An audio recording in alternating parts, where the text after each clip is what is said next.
AITA for refusing to let my neighbor use my driveway after she's been parking in it without asking? Well, let me tell you about the most scandalous thing that's happened last year in November at Maple Grove Lane. I'm Mrs. Mel, and honey, I've seen it all from my kitchen window that just happens to have the perfect view of the entire street. Not that I'm nosy, mind you, I just like to keep an eye on things. Someone has to watch out for the neighborhood, after all. It all started when that sweet young couple, Emma and David Chin, moved into number 47 about 5 years ago. Such a lovely pair. Emma with her long dark hair, always in a neat ponytail, working as a graphic designer from home, and David with his press shirts heading off to his accounting firm every morning at 7:15 sharp. They kept their lawn immaculate, never played loud music, and always waved when they saw me watering my petunias. Now, their house has one of those nice double driveways, you know, the kind that can fit 2 cars side by side with room to spare. Very practical for a young couple. I remember thinking how smart they were to choose that house, what with street parking being such a nightmare on our lane ever since the Johnsons started running that suspicious home business that has cars coming and going at all hours. But that's another story for another day. Everything was peachy keen until last year when she moved in next door at number 49. Dorothy Blackwood, though she insisted everyone call her Dottie, like we were all best girlfriends or something. Late 50s, divorced. Her third one, I heard from Margaret at the church bake sale, and drove one of those enormous SUVs that guzzled gas like nobody's business. The moving truck hadn't even pulled away before I knew we were in for trouble. You see, Dottie's house only had a single-car driveway, and she'd bought it knowing full well about the parking situation on our street. But did that stop her from inviting her book club, wine tasting group, meditation circle, and Lord knows what else over every other night? Of course not. The first incident happened on a Tuesday. I remember because it was the day I always make my famous pot roast. Emma came home from grocery shopping around 2 p.m., unusual for her, but I'd seen her loading reusable bags into her Honda that morning, so I figured she was stocking up. There, bold as brass, was Dottie's massive white SUV sitting right in the middle of Emma's driveway. From my window, I watched Emma sit in her car for a good minute, probably trying to process what she was seeing. Then, bless her heart, she got out and knocked on Dottie's door. Very polite, very civil. I couldn't hear the exact words, though Lord knows I tried by opening my window a crack, but I saw Dottie's animated gestures and Emma's nodding head. The car was moved, and I thought that would be the end of it. Oh, how wrong I was. The second time was during my neighbor Ethel's funeral reception.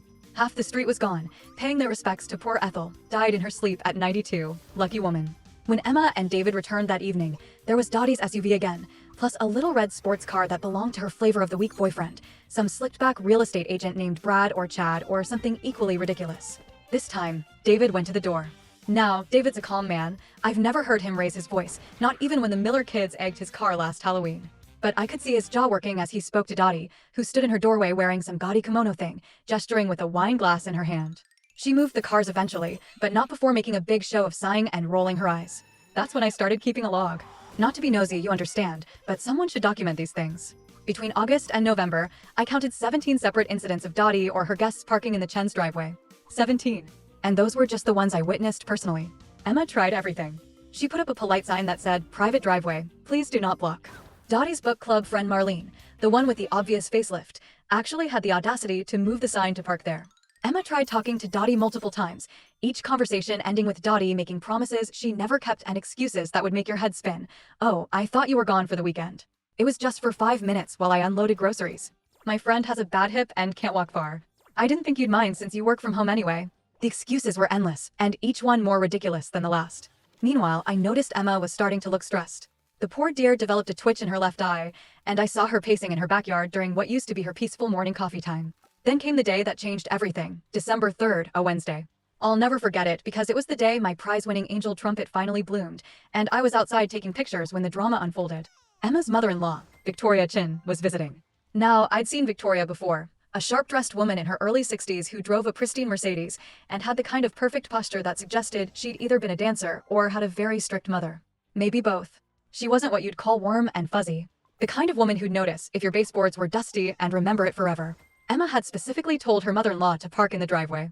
I know this because I heard her on the phone that morning while I was deadheading my roses. Emma's kitchen window was open, and voices do carry. "Yes, Mom," she'd said, "park in the driveway so you don't have to deal with the street. The neighbor has been using it without permission, but I've asked her not to today." Well, wouldn't you know it? When Emma, David, and Victoria returned from what looked like a shopping trip, Nordstrom bags, very fancy, there was Dottie's white SUV sitting in their driveway like it owned the place. But that wasn't even the worst part. Dottie had actually moved Emma's private driveway sign and leaned it against their garage door. Victoria's face could have curdled milk. I couldn't hear her exact words, but the way Emma's shoulders slumped and David's face reddened told me everything I needed to know. Victoria gestured at the driveway, then at Emma, then at the Emma marched over to Dottie's house with a determination I'd never seen before. She knocked, no, pounded, on that door until Dottie answered.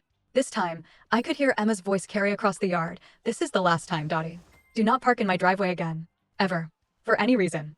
Dottie, wearing workout clothes despite the fact that I'd never seen her exercise a day in her life, had the gall to act offended. It's just a driveway, she shrieked. You people act like it's the Taj Mahal. I only do it occasionally. 17 times in 4 months is not occasionally. Emma shot back. Oh, so she'd been keeping count too. Smart girl. After that confrontation, Dottie turned into a real piece of work. She'd glare at Emma whenever they crossed paths. She started complaining to anyone who would listen about how the Chens were unreasonable and unwelcoming to longtime residents. She'd lived there 1 year, for crying out loud. She even tried to turn the neighborhood against them at the annual Christmas cookie exchange. They threatened to call the police on me, Dottie told Martha Washington. Yes, that's her real name, poor thing, while loading up on snickerdoodles. Over a simple misunderstanding about parking. Some people just don't understand community spirit. Martha, bless her, wasn't buying it. She'd heard from her daughter, who'd heard from the mailman, who'd heard from me about Dottie's repeated violations. The neighborhood was divided. Some thought Emma was being too rigid. Others, the sensible ones, understood that property rights were property rights. Then came December 11th, the day of infamy, as I now call it. I woke up early that morning because I heard a car door slam at 5:47 a.m. Peeking through my blinds, I have excellent night vision for my age. I saw Dottie's boyfriend Brad Chad stumbling out of her house and getting into his red sports car. But instead of leaving, the fool parked it in the Chen's driveway. Then Dottie came out in her bathrobe and moved her own SUV behind his car, blocking Emma's Honda completely in. I thought about calling Emma to warn her, but I didn't have her number, and it seemed like an awkward thing to knock on her door about at 6 a.m. Besides, part of me was curious to see how this would play out. Sometimes you have to let people handle their own battles. At 7:15, David left for work as usual in his Toyota, which was parked on the street because of the invading vehicles. He looked at the blocked driveway, shook his head, and drove off. Men, always leaving the hard stuff for their wives to handle. At 8:30, I saw Emma come out in her nice clothes. She had that look of someone heading to an important appointment. The moment she saw her blocked car, her whole body went rigid. She stood there for a full 30 seconds, just staring at the 2 cars in her driveway like she was trying to make them disappear with her mind. Then she marched over to Dottie's house. She knocked, and knocked, and knocked. I could see her checking her watch repeatedly. She even tried calling. I saw her hold her phone to her ear multiple times. But Dottie's house remained quiet. After 15 minutes of this, Emma did something I'd been waiting months to see. She pulled out her phone and made a different call. Within 20 minutes, Roscoe's towing service pulled up. I knew Roscoe personally. He'd helped me when my late husband's old Buick finally gave up the ghost.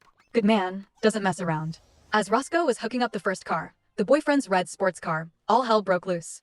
Dottie came flying out of her house like her hair was on fire, wearing a silk nightgown and those ridiculous fluffy high-heeled slippers. Brad Chad was right behind her in nothing but boxer shorts and a tank top, his hair sticking up in all directions. What are you doing? Dottie screamed loud enough to wake the dead. Or at least loud enough to bring out half the neighborhood to watch. Emma, cool as a cucumber, simply said, I'm having illegally parked vehicles removed from my property. You vindictive little witch. Dottie shrieked, using a much worse word than witch. You could have waited. You could have left a note. Like the 17 times I asked you not to park here? Emma replied, her voice steady, but her hands shaking slightly. Like the sign you moved? Like all the conversations we've had. Brad Chad tried to intimidate Roscoe into unhooking his car, but Roscoe, who'd probably dealt with 1,000 angry car owners, just kept working. Sir, step back, or I'll call the police, he said calmly. I'll sue you. Brad Chad yelled at Emma. This is theft. This is harassment. Davidson pulled up just then, having returned from work after Emma called him. He took one look at the situation and positioned himself between his wife and the screaming neighbors. The tow truck stays, he said firmly. And you need to get off our property. That's when things took a turn I didn't see coming. Dottie, in her fury, grabbed the garden hose from Emma's front yard and turned it on full blast, spraying Emma, David, and poor Roscoe. In December, the water was freezing. Emma gasped and tried to shield herself while David lunged for the hose. In the struggle, Dottie slipped on the wet pavement in those ridiculous slippers and went down hard, screaming that her hip was broken. Brad Chad called 911, claiming assault. The police arrived along with an ambulance. It was like a 3-ring circus on our quiet street. Mrs. Patterson from number 43 was live streaming the whole thing on Facebook, and young Tyler from across the street was taking photos that would later become evidence. The police sorted things out pretty quickly. Security footage from the Chen's doorbell camera, smart cookies, those two, showed Dottie and Brad Chad parking in the driveway at 5:47 a.m. It also showed Emma knocking and waiting for 15 minutes before calling the tow truck. Most importantly, it showed Dottie grabbing the hose first. Both cars were towed. Dottie was taken to the hospital with a bruised hip and bruised ego. Brad Chad was cited for public indecency. Apparently, you can't threaten people in your underwear. And Emma? She stood in her soaking wet clothes, mascara running down her face, looking like she'd won and lost at the same time. But the story doesn't end there. Oh no, not by a long shot. Dottie, it turned out, didn't have insurance on her SUV. She'd let it lapse after her last divorce, thinking she was such a good driver she didn't need it. The towing and impound fees came to over $500, which she paid begrudgingly while telling anyone who'd listened that the Chens had assaulted her. The security footage made its way around the neighborhood, thanks to Mrs. Patterson's Facebook page, and public opinion shifted firmly in Emma's favor. Even Victoria Chin, who'd returned to survey the damage, admitted that Emma had finally shown some backbone, which was probably the closest thing to a compliment she'd ever given her daughter-in-law. But Dottie wasn't done. She hired some bargain basement lawyer and tried to sue the Chens for assault, emotional distress, and, get this, discrimination against single women. The case was thrown out before it even went to trial, but not before costing both parties thousands in legal fees. The feud escalated. Dottie started playing loud music at all hours, claiming it was for her meditation practice. She reported the Chens to the HOA for having their garbage cans out an hour too early. She even tried to get Emma's home business license revoked, claiming the commercial traffic Emma had maybe one client visit per week was disrupting the neighborhood. The Chens, to their credit, took the high road. They installed more security cameras, kept meticulous records, and never retaliated. But I could see it wearing on them. Emma's eye twitch got worse. David started leaving for work earlier and coming home later. Their beautiful garden, which Emma had always tended so carefully, began to look neglected. Then, in March, came the incident that changed everything. It was a rainy Tuesday night. I was settling in with my tea and my stories when I heard the screeching of tires and a tremendous crash. Running to my window, moving pretty quickly for my age, I must say, I saw a shocking sight. Brad Chad's red sports car had smashed into the Chen's garage door. The car was half inside their garage, having demolished Emma's Honda in the process. Brad Chad stumbled out of the car, clearly intoxicated, while Dottie ran out of her house screaming. "It's not what it looks like," she yelled, which was ridiculous, because it looked exactly like what it was, a drunk driving accident. The police arrived quickly this time. Brad Chad was arrested for DUI, and it wasn't his first offense. The Chen's garage was destroyed, Emma's car was totaled, and David's Toyota, which had been parked in the garage, was severely damaged. The investigation revealed that Brad Chad had been trying to park in the Chen's driveway again, out of habit, Dottie's words, and had accelerated instead of braking. The property damage was extensive, over $50,000 worth. Here's where the karma really kicked in. Brad Chad, it turned out, was married. His wife, who'd been suspicious of his evening real estate showings, had hired a private investigator. The PI had been photographing Brad Chad's visits to Dottie's house for weeks.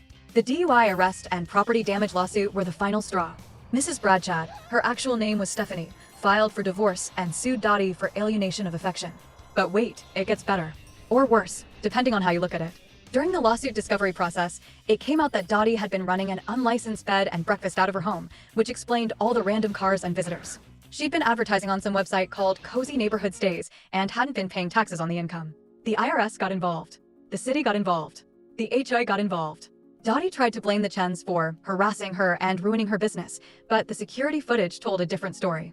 Hours of video showed her guests constantly using the Chen's driveway, blocking their cars, and even using their water hose to wash their vehicles.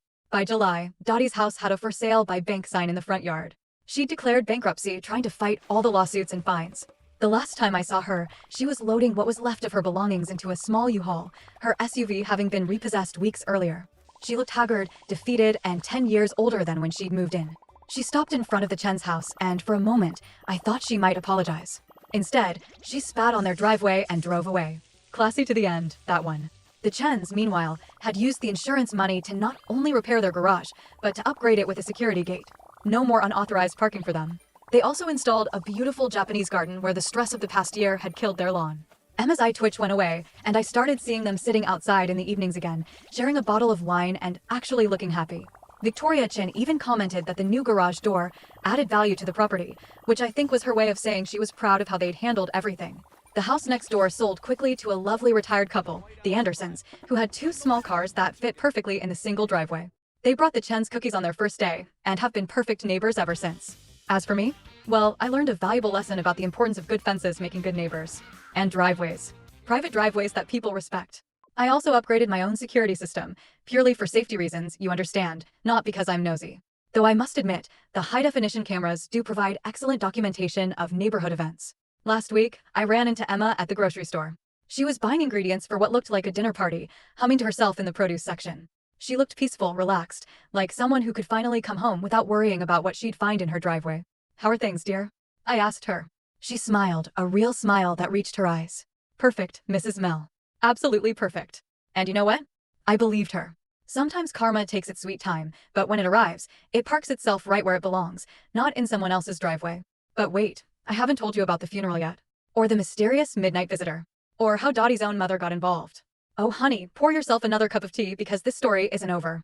2 weeks after Brad Chad's spectacular crash into the Chen's garage, Victoria Chin returned for what was supposed to be a pleasant Easter visit. I knew she was coming because Emma had been stress cleaning for 3 days straight. I watched her pressure wash their already spotless driveway twice. That poor girl. Even with Dottie gone, the trauma lingered. Victoria arrived on Good Friday in her pristine Mercedes, parking perfectly in the newly secured driveway. She emerged wearing a cream-colored suit that probably cost more than my monthly social security check, carrying a Louis Vuitton bag and what looked like a case of expensive wine. That evening, I was surprised to see Emma and Victoria sitting on the back patio together, actually laughing. The wine probably helped, but it seemed like the whole Dottie situation had somehow bonded them. Trauma does that sometimes, brings unlikely people together, but peace on Maple Grove Lane never lasts long. Saturday morning, I was up early hiding Easter eggs for the neighborhood children. Yes, I still do that at my age. Someone has to maintain traditions. When I noticed a beat-up Honda Civic cruising slowly down our street. It passed the Chin house 3 times before parking across the street.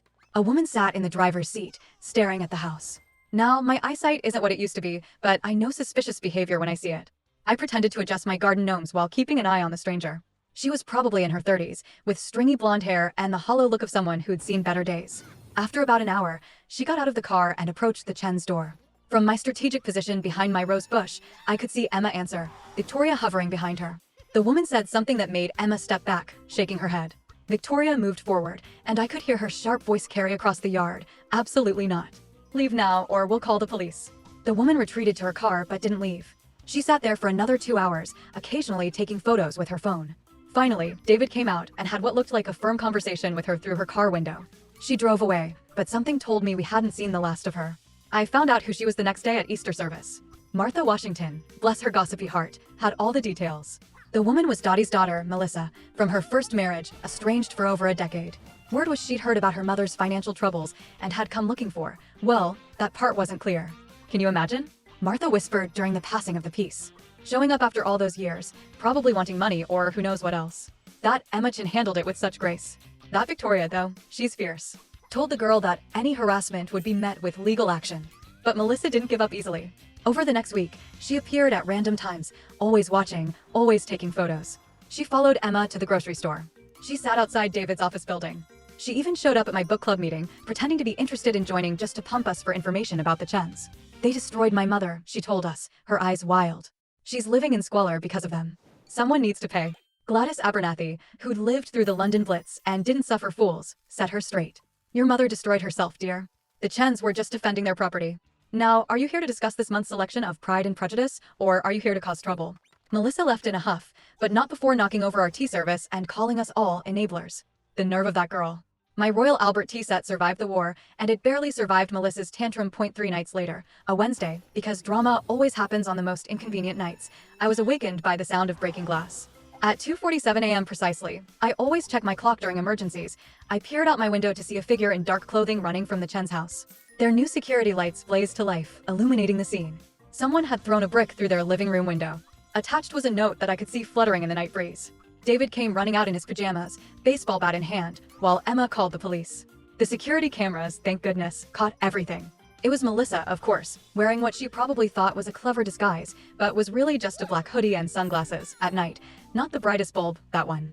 The note, which Officer Martinez later told me about when I brought the police some fresh-baked muffins, they work so hard, and information flows better with baked goods, said, "You'll pay for what you did to my mother." This is just the beginning. The Chens pressed charges this time. Melissa was arrested at a motel on the outskirts of town, along with something that made the whole situation much worse: detailed plans of the Chen house, their daily schedules, and what looked like research on how to sabotage someone's home business. But here's where the story takes an even darker turn. During the investigation, police discovered that Melissa hadn't acted alone. She'd been corresponding with someone else who had a grudge against the Chens. Can you guess who? That's right, Brad Chad, writing from county jail where he was serving time for the DUI incident. The man couldn't let it go. He'd been feeding Melissa information, encouraging her harassment, even promising to take care of things when he got out. The trial was something else. I attended every day. Someone had to represent the neighborhood, sitting in the back row with my knitting and my keen ears. Melissa, it turned out, had her own history of mental health issues and criminal behavior. She'd been in and out of institutions, had a record of stalking and harassment, and had lost custody of her own children years ago. Dottie was subpoenaed to testify. The woman who'd once strutted around our neighborhood in designer knockoffs now shuffled into court in ill-fitting clothes from the donation bin. She'd aged 20 years in 6 months. Her testimony was a rambling mess of accusations, conspiracy theories, and tears. "They turned the whole neighborhood against me," she wailed. "I just needed somewhere to park." Is that a crime? The judge, a no-nonsense woman named Hernandez, shut that down quickly. "Mrs. Blackwood, you're not on trial here. Please answer the questions about your daughter's behavior." It came out that Dottie had been feeding her estranged daughter lies about the Chens, painting them as wealthy bullies who deliberately ruined her life. She'd conveniently left out her own illegal B&B, the repeated warnings, and Brad Chad's drunk driving. Victoria Chen testified too, and let me tell you, that woman commanded the courtroom. In her perfect suit and perfect posture, she detailed every incident with the precision of a prosecutor. When Melissa's lawyer tried to paint the Chens as vindictive, Victoria shut him down with facts, dates, and security footage timestamps. "My son and daughter-in-law," she said, looking directly at the jury, "showed more patience than most people would have. They asked nicely. They put up signs. They tried to be good neighbors." The defendants chose escalation at every turn. The verdict was guilty on all counts: harassment, stalking, conspiracy, and destruction of property. Melissa got 2 years in state prison and a restraining order. Brad Chad got additional time added to his sentence. And Dottie? She sobbed in the gallery as her daughter was led away in handcuffs. You'd think that would be the end of it, wouldn't you? But Maple Grove Lane had one more twisted chapter to deliver. A month after the trial, strange things started happening at the old Blackwood house, number 49, for those keeping track. The Andersons, who'd bought it from the bank, were lovely people, retired teachers who kept to themselves and always parked properly. But they started experiencing incidents. First, it was small things. Their doorbell would ring at odd hours with no one there. Items in their garden would be mysteriously moved overnight. They'd find Dottie's mail still being delivered, despite multiple forwarding requests. "It's like she's haunting the place," Mrs. Anderson told me over coffee one morning. She looked exhausted, poor thing. "Last night, we heard footsteps in the attic. Bob went up to check. Nothing there, but some boxes had been disturbed." Then came the discovery that explained everything. During a renovation of the master bedroom, contractors found a hidden compartment in the closet wall. Inside were journals, dozens of them, dating back years. Dottie's journals. Mrs. Anderson, being a retired English teacher, couldn't resist reading them. What she found was disturbing enough that she called the police.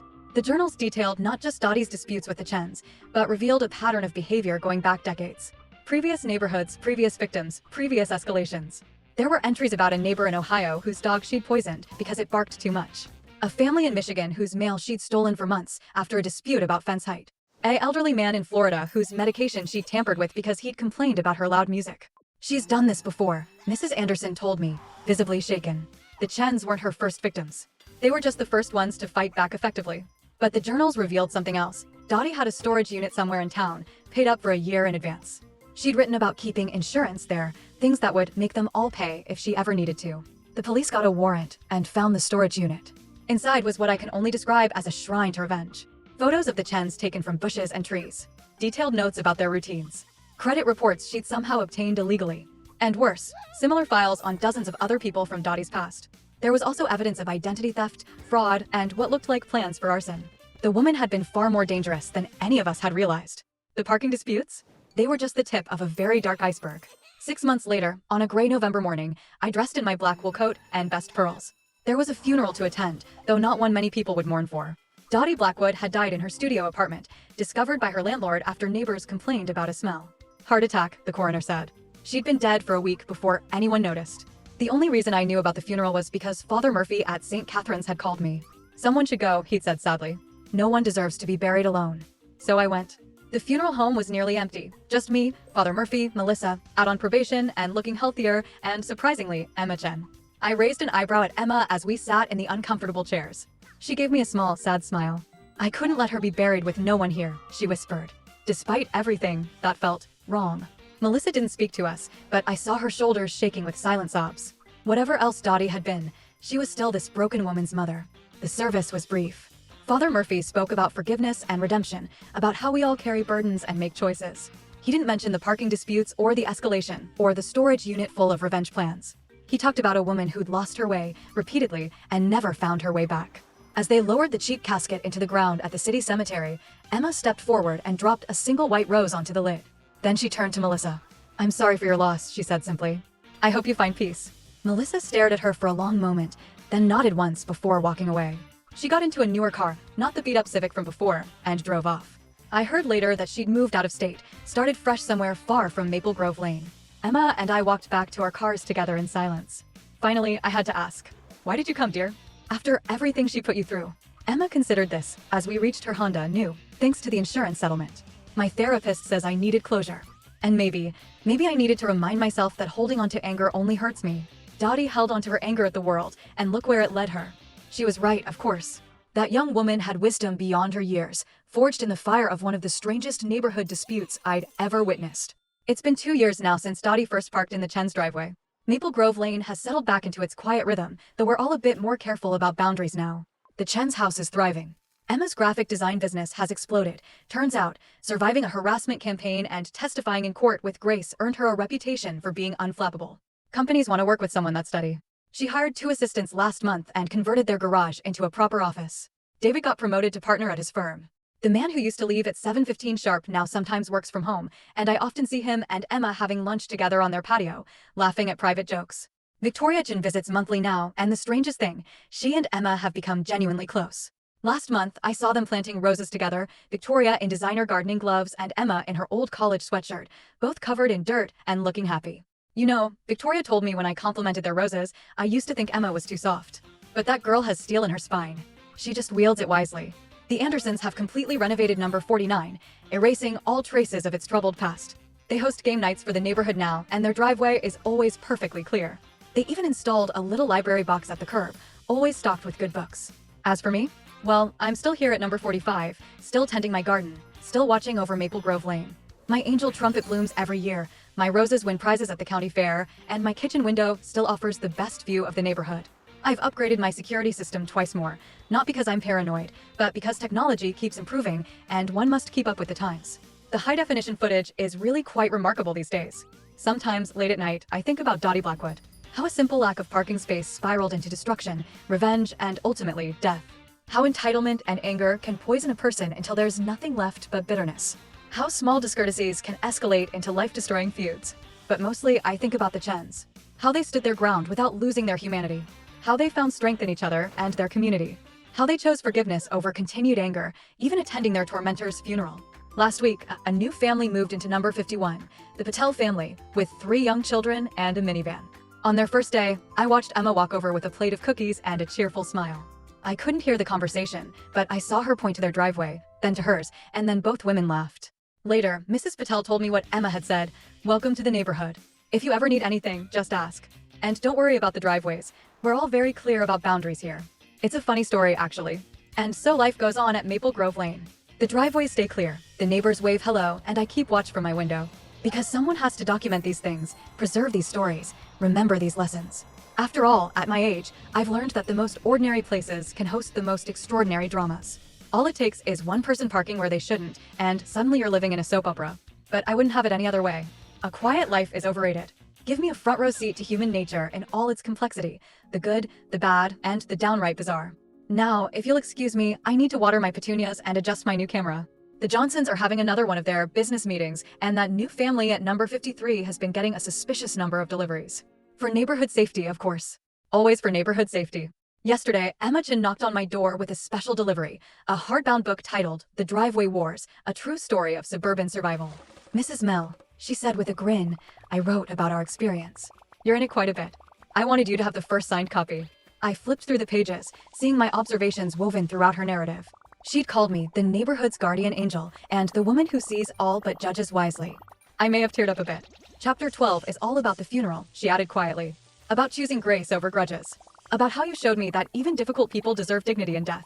I clutched the book to my chest, this tangible proof that sometimes being the nosy neighbor pays off in unexpected ways. My documentation, my observations, my very nosiness had helped create a record of resilience and redemption. "Thank you, dear," I said. "But I have one question. Did you mention my angel trumpet? Because that plant has been part of the story from the beginning, and it deserves recognition." Emma laughed, that bright sound that had been absent during the dark days of the dispute. Page 247, Mrs. Mel. There's a whole section about your garden and how it represented the beauty that persisted despite the ugliness around it. After she left, I sat in my kitchen nook, reading by the window that had witnessed so much. Outside, Maple Grove Lane basked in the afternoon sun, peaceful and properly parked. Sometimes the best stories come from the most unexpected places. And sometimes, being the neighborhood busybody means you get to watch people grow, survive, and thrive against all odds. I think I'll plant more angel trumpets this year. After all, you never know when the next chapter of Maple Grove Lane's saga will begin, and I want my garden looking its best for whatever drama unfolds.